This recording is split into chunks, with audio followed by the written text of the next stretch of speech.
임간록 함께 보고 있습니다. 54번째 화두를 들어서 의심을 촉구함. 도생은 법사. 도생은 355년에서 434년입니다. 누구신지 축 도생으로 알려져 있다. 어려서부터 영특하여 축법태에게 출가한 뒤 그럼 스승의 성씨를 받은 건지 15세 이미 강석에 올랐다. 본문을 잘 했던지 동진의 융안 여산에 들어가 해원에게서 7년 동안 연구하였다. 뒤에 선이 크게 꽃피우기 전 이전 때의 분들이라 저도 이름이 다 생경해요. 지금 해원에게서 이분도 334년생 7년 동안 연구하였다. 뒤에 해예, 해엄, 해관 등과 함께 장안에 가서 구마라 집의 문화에 있었다. 열반경이 번역되기 전에 천재가 성불한다는 주장을 하여 세상을 놀라게 하였다. 천재는 부처가 될 수가 없다. 그런 이제 가르침이 주류였던 당시에 이런 이야기를 해서 주목을 좀 받았던 모양입니다. 도생법사가 허공을 두드리면 소리가 나지만 나무를 툭툭 치면 소리가 없다. 이런 말씀했는데 법안문익 스님이 재를 알리는 재지내는 재를 알리는 모겁한 소리를 듣고 갑자기 시자에게 말했다. 들었느냐? 조금 전에 소리를 들었다면 이제는 들리지 않겠고 지금 소리가 들리면 조금 전엔 듣지 않았겠구나. 알겠는가? 법안문익 선사께서 시자한테 가르침을 주시는 거고 뭔지 알겠냐? 행사가 있으면 늘 목탁을 치든 공양 때에도 늘 목탁 치는 거고 그때는 모겁한 큰절에서 예불 할 때 보신 적이 내지는 들어보신 적이 있을는지 모르겠지만 벚꽃도 치고 목어도 두드리고 저거 들었어? 조금 전에 들었으면은 지금은 들리지 않겠고 지금 소리가 들리면 조금 전에는 듣지 않았겠구나. 알겠는가? 법안문익 스님께서 도생법사 말씀을 인용을 하거나 그런 거는 아니고 두 가지가 담겨있는 뜻이 다르지가 않을 텐데 도생법사를 먼저 인용을 하면서 허공을 두드리면은 소리가 나고 나무를 치면은 소리가 없다. 내지는 법안문익 선사가 아까 소리, 지금 소리 가지고 바꿔가면서 말씀을 하신 뜻을 알겠냐? 법안문익 스님의 입을 빌려가지고 해온각범 스님께서 물으시는데 55번째 삼생장 숫자 3이에요. 3 그리고 생멸할 때 생인 거고 삼생장의 주장자 어느 스님이 한 번은 삼생장에 올라가 주석을 좀 보겠습니다. 남악 해사가 창건한 남악의 보검사에 얽힌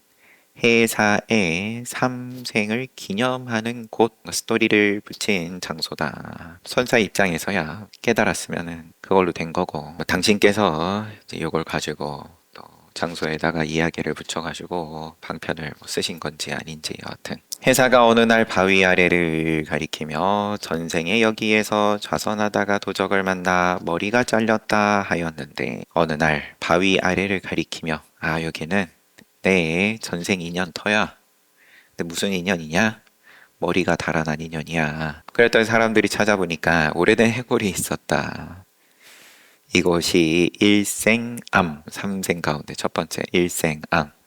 다시 서남쪽으로 가서 큰 바위를 가리키면서 그 다음 생애에도 여기에서 자선하였다고 하였는데 해골을 수습하여 탑을 세웠다. 어디를 가나 해골을 남기시는 이것이 이생탑. 숲이 우거진 곳에 이르러 이 절터가 그 다음 생에 머물렀던 곳이라고 하였는데 땅을 파보니까 사찰 물건들이 나왔다.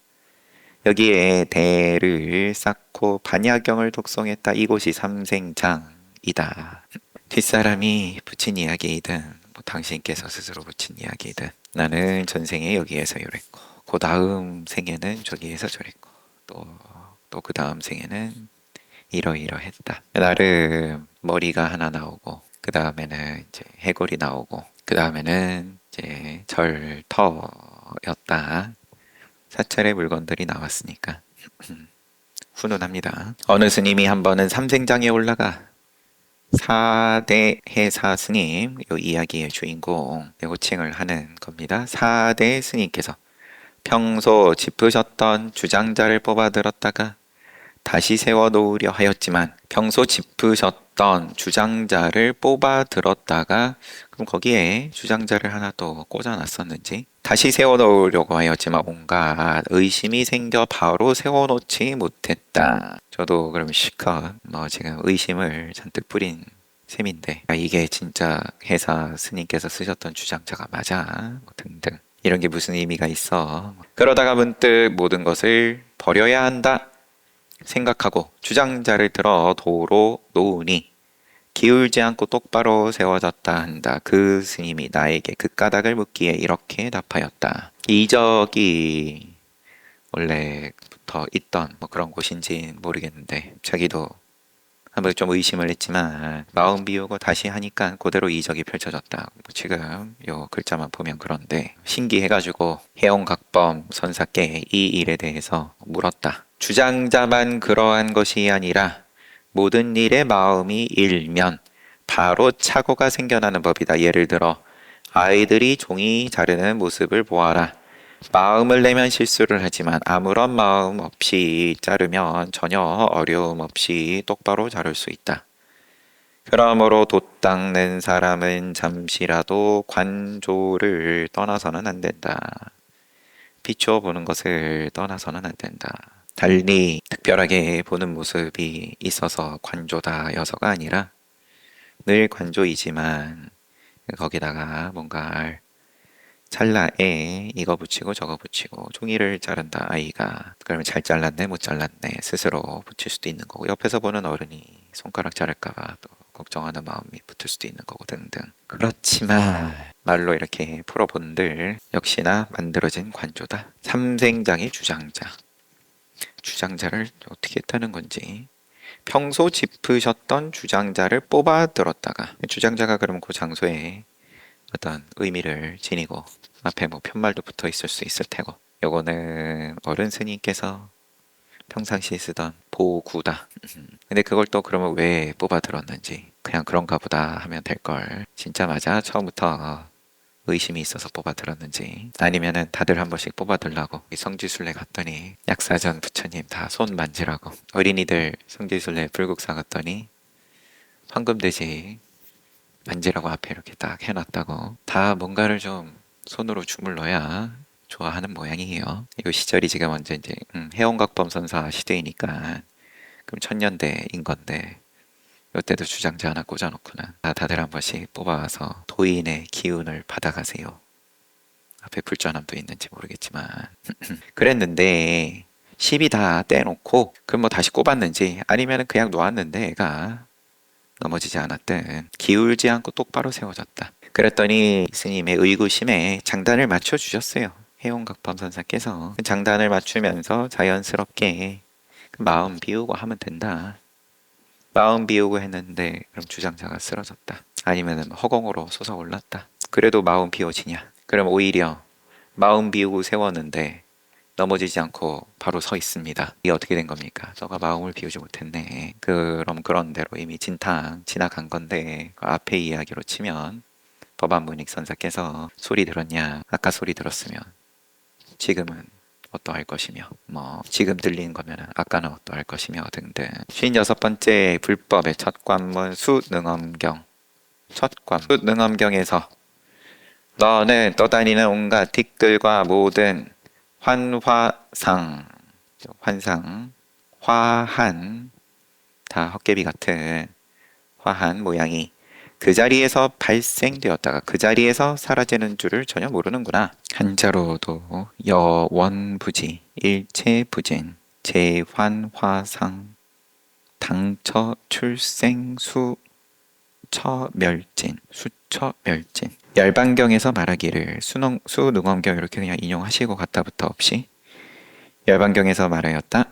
비유하자면 거센 불길이 땔감을 태우는 것이 아니라 나무에서 불이 나와 다 타면 그것을 이름하여 땔감을 태웠다고 한다. 주석으로는 현재 전해지는 열반경에는 이런 표현이 보이지 않는다. 불길 따로 땔감 따로인 거랑 땔감이 곧 또 불길인 거고 불인 거고 그래서 그것을 이름하여 땔감을 태웠다라고 한다. 이걸 두 가지를 구분을 해서 열반경에서 말씀하신 것 또 하나 인용을 하고 그 다음에 반야등론에서 말하기를 육근과 육경은 같은 이치다. 나랑 너가 같은 이치다. 안이비설신의 색상양미촉법. 나는 보이는 저 대상을 보면서 저 사람은 나쁜 사람이다. 시비를 하는 거고 좋게 시비를 해도 마찬가지고 근데 내가 어떻게 저거랑 이치가 같냐? 이치가 같음을 서로 주파수가 공명했음을 네가 네 입으로 뻔히 증명했구만.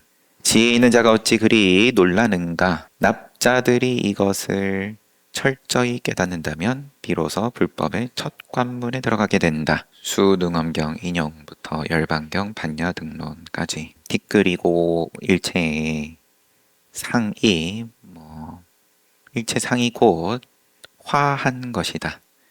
그리고 그것은 실체가 없다. 환상이다. 환화상이다.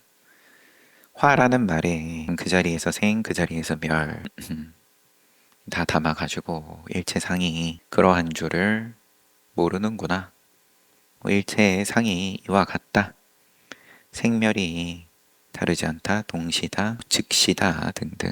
그 다음에 열반경은 불길 따로 땔감 따로를 꼽혀치고 나무에서 불이 일고 나무 그 다음에 불 이쪽 저쪽 그 다음에 탄다 작용 세 개 다 묶어가지고 한꺼번에 다 동시다. 반야등론 육근과 육경 같은 이치다. 이것을 철저하게 깨달으면은 그게 불법의 첫 관문이다. 이제 불법의 시작이다. 깨달았다 하지만 그러면 또 시작과 끝이 동시니까 시작이라고는 했지만 뭘 시작 같은 소리를 하십니까 하면 57번째 강승회와 담재 스님의 영험전. 강승회 이분은 더 이전 분이에요. 태어난 시기는 모르고 280년까지 사셨습니다. 천축 스님이다.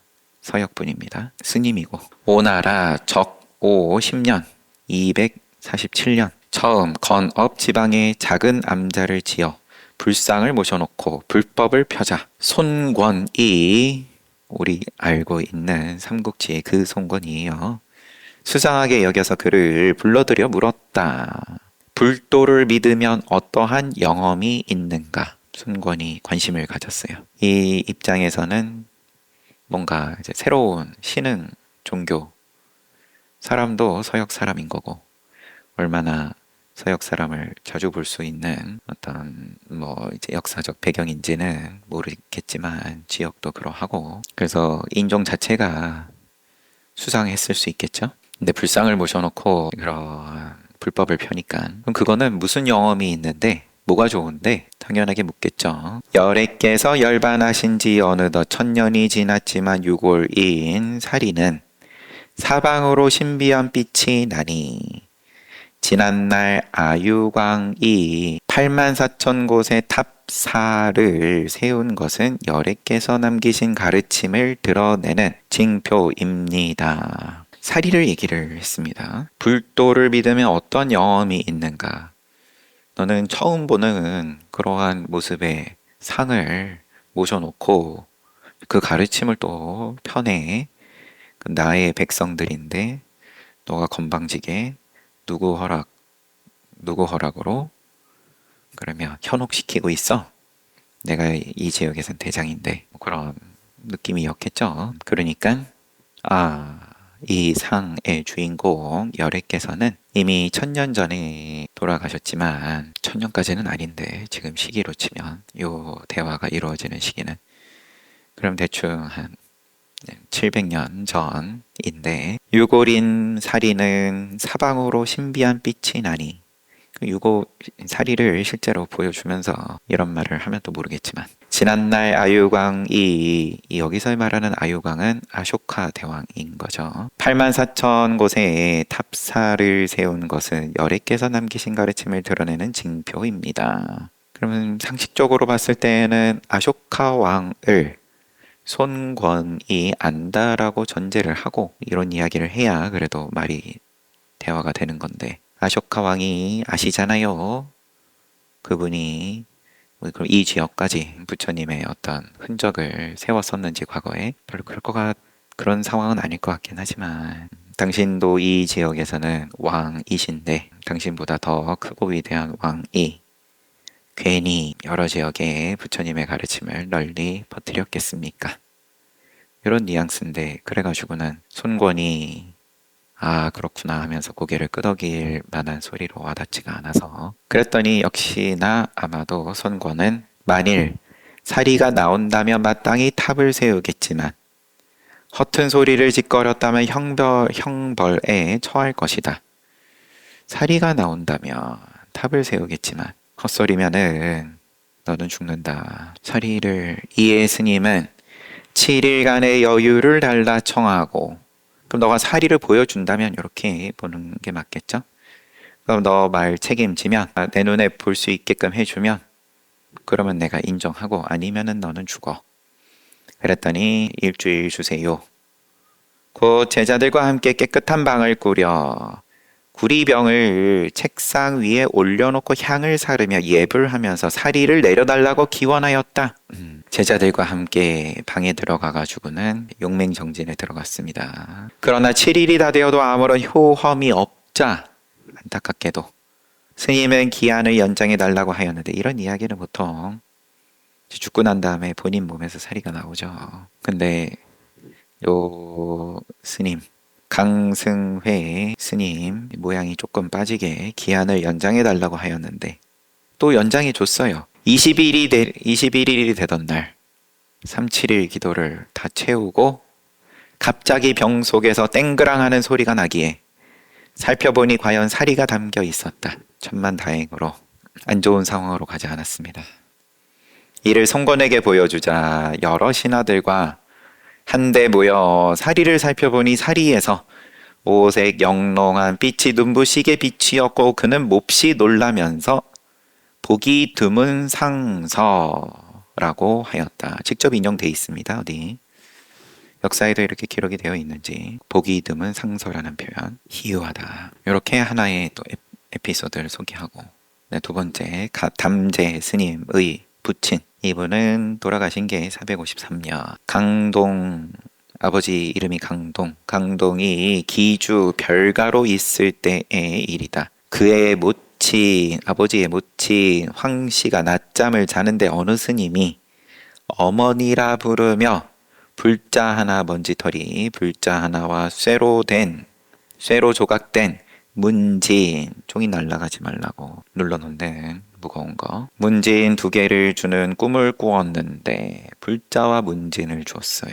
깨어나니 2가지 물건이 그대로 남아있었다. 태몽도 아니고, 그의 모친 황씨가 낮잠을 자다가 스님이 어머니라고 부르면서 불자 하나, 그 다음에 문진 하나. 근데 실제로 깨보니 태몽이 맞습니다. 그로부터 임신을 하게 되어 담제 스님을 낳았다. 이 2가지 물건은 담제의 전생, 몸, 굉각 스님이 살아계셨을 때 담제 스님의 전신, 굉각이라고 앞서서도 나왔었는데, 이제 그분은 이미 700, 800년대 산 선사 스님이었고 이름이 지금 생각이 안 나서, 지금 담제 스님은 453년 돌아가신 분이고 그분의 아버지 이야기를 지금 하는 중이니까 또 다른 굉각 스님. 살아계셨을 때 요장을 위하여, 요장은 황제 일란지 5호 16국 시대 후진의 초대 황제, 요장을 위하여 굉각 스님, 전생 이야기예요 지금 계속. 담제 스님의 전생 굉각 스님이 초대 황제를 위해서 법화경을 강설하자 요장이 굉각 스님에게 바친 예물이, 그러면 다음 생까지 이어진 거예요. 바친 예물이었으며 굉각 스님이 입적한 날이 바로 황씨의 꿈에 물건을 전해준 그날이었다. 돌아가시자마자 그러면 황씨의 태에 들었다. 이렇게 두 번째 이야기.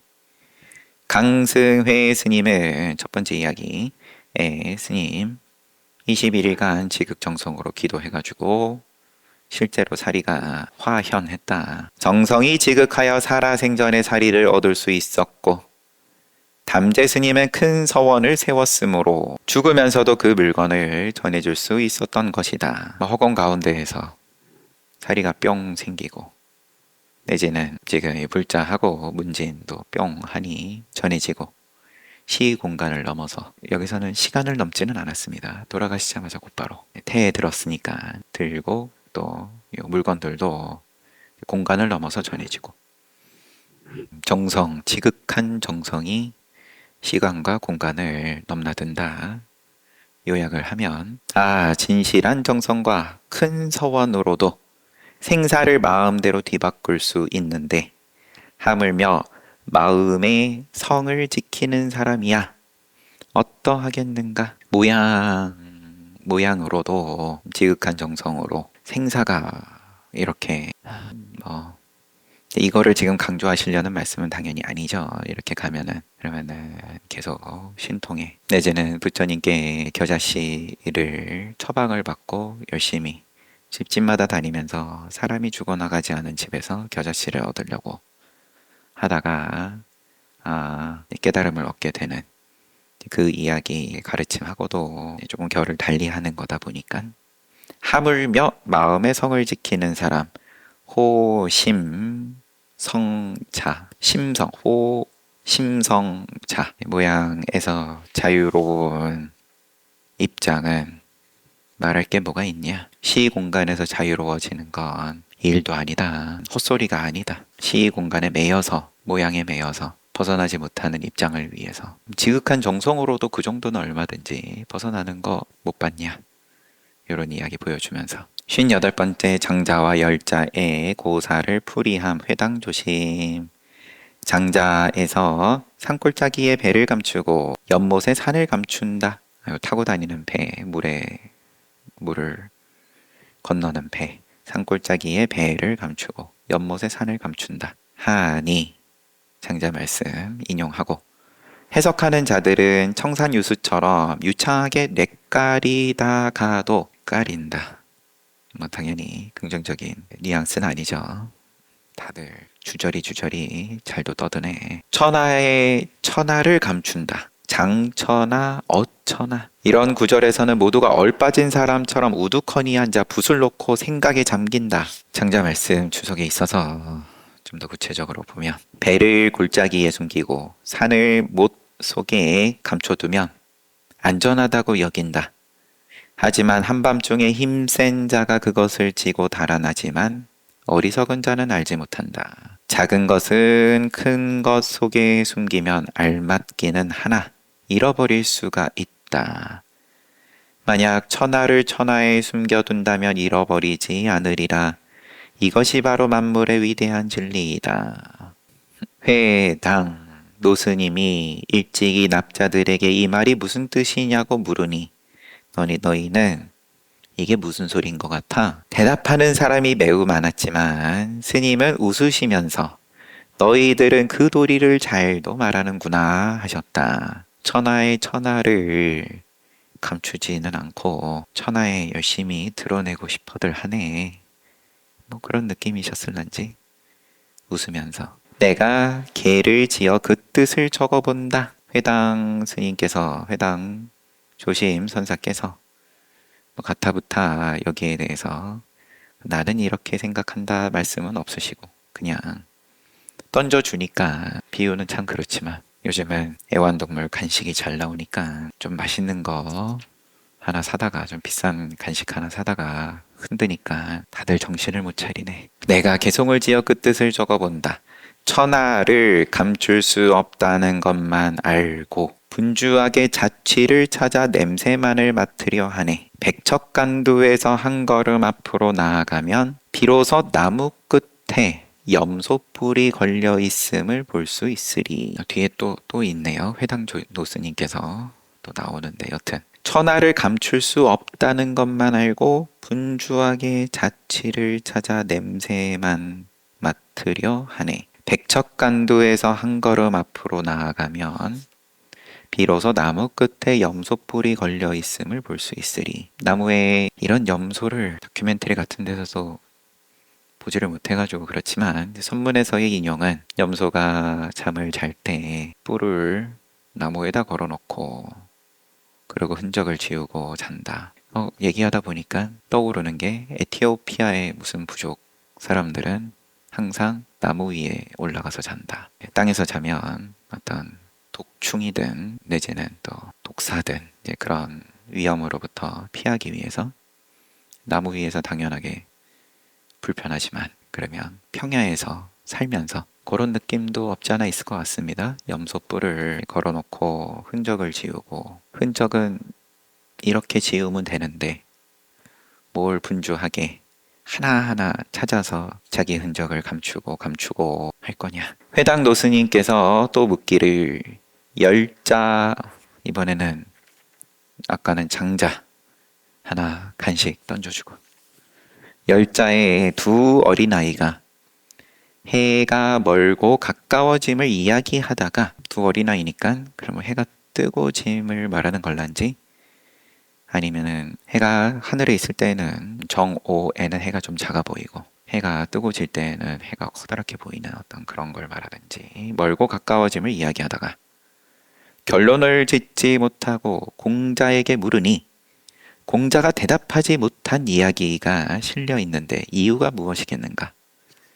주석을 봐야죠. 공자가 어느 날 길을 가고 있는데 두 아이가 싸우고 있었다. 공자가 싸움을 말리면서 까닭을 물으니 해를 두고 싸우는 것이었다. 한 아이의 주장은 해가 아침에 뜰 땐 가깝고 한낮에는 멀리 있다. 왜냐하면 아침에는 해가 크게 보이다. 낮이 되면 작게 보이기 때문이다. 다른 아이의 주장은 해가 아침에는 멀리 있고 낮에는 가까이 있다. 반대로 거꾸로 아침에 멀리 있다.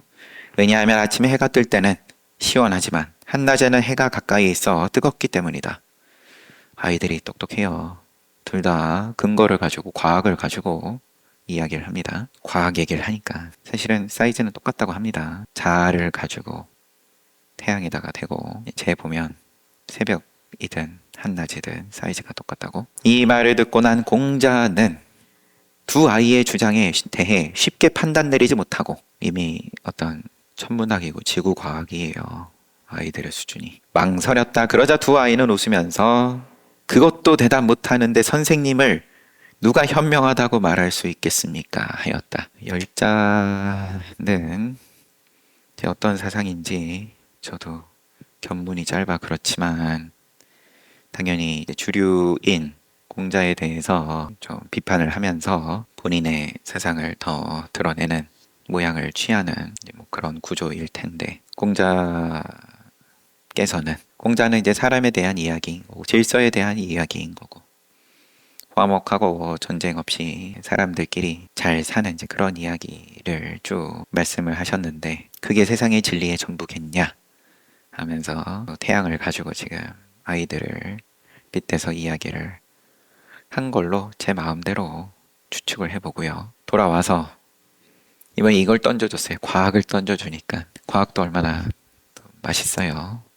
또 열심히 또 뭐라고 했을란지 열자의 두 어린아이가 요러요러한 이야기를 하니까 공자는 대답하지 못한 이야기가 열자에 실려있다. 이유가 무엇이겠는가? 태양이 머니 가깝니 보다 여하튼 무슨 이유를 묻는 걸지 공자가 대답하지 못한 이유가 상식적이겠죠. 납자들은 공자처럼 슬기로운 성인도 지혜 있는 성인도 이 이치를 몰랐기 때문에 말이 없었던 것입니다 라고 대답하였으나 스님은 이번에도 미소를 지을 뿐이었다. 내가 개를 지어 해석한다. 내가 한마디 또 붙인다. 차고 뜨겁고 멀고 가깝다는 것으로 의문만을 더하니 의문을 없애는 근거인 건데 차다, 뜨겁다, 멀다, 가깝다. 그런데 그 근거, 원인을 붙여서 나는 결과를 보고 싶어서 원인을 따지는데 원인을 따졌더니 의문만을 더하니 대답 없는 그것이 아픈 데를 찌르는 송곳. 인과는 절대 속 시원해질 수가 없다. 인과를 백날 따져봐라. 어린아이 말을 따라 끊임없이 짓걸려 대나. 역시나 열심히 간식 쫓아가는데 공자가 어찌 옛일을 몰라 그랬으랴. 근본 일을 공자가 안목이 없어서 지혜가 없어서 입을 다물었겠냐. 이렇게 산골짜기에 배를 감추고 연못인데 큰데 작은 거를 감추는 걸 빗대서 지금 말씀하신 거라고 이미 설명까지 달려 있으니까 장자에 나와 있기로 산골짜기에 배를 감추고 연못이 우리 아는 연못이 아니에요. 산을 감추는 연못이다. 중국 기준의 연못이다. 연못에 산을 감춘다. 그렇지만 천하에 천하를 감춘다. 이거는 어떻게 알 것이냐. 회당 조심 선지식께서 납자들에게 물으니까 각자 이야기하는데 선지식께서는 너희들은 그 도리를 잘도 말하는구나. 천하의 감춤을 그러면 이렇게 물을 때 입 다물고 가만히 간식 던질 때 간식 쳐다도 안 보고 가만히 있으면은 그럼 그게 또 정답이냐. 여전히 다 흔적 드러났다. 너희들은 그 도리를 잘도 말하는구나. 천하를 감출 수 없다는 것만 알고 분주하게 자취를 찾아 냄새만 맡으려 하네. 정진을 한다 지켜보라고 하니까 열심히 또 사냥꾼이 쫓듯이 그러고 보고 앉아서 너희 납자들이 시간 보내고 있는데 백적간두에 한 걸음 앞으로 나아가면 비로소 나무 끝에 염소뿔이 걸려 있음을 볼 수 있으리. 잘 봤습니다. 말 그대로 차원을 달리하는 거예요. 이 차원에서 그러면 독사가 먹이를 열심히 바닥을 기면서 훑고 다니는데 먹잇감은 나무에 올라가가지고 편안하게 자고 있다. 이제 3차원으로 살고 있더라. 쉬었다가 정진합시다.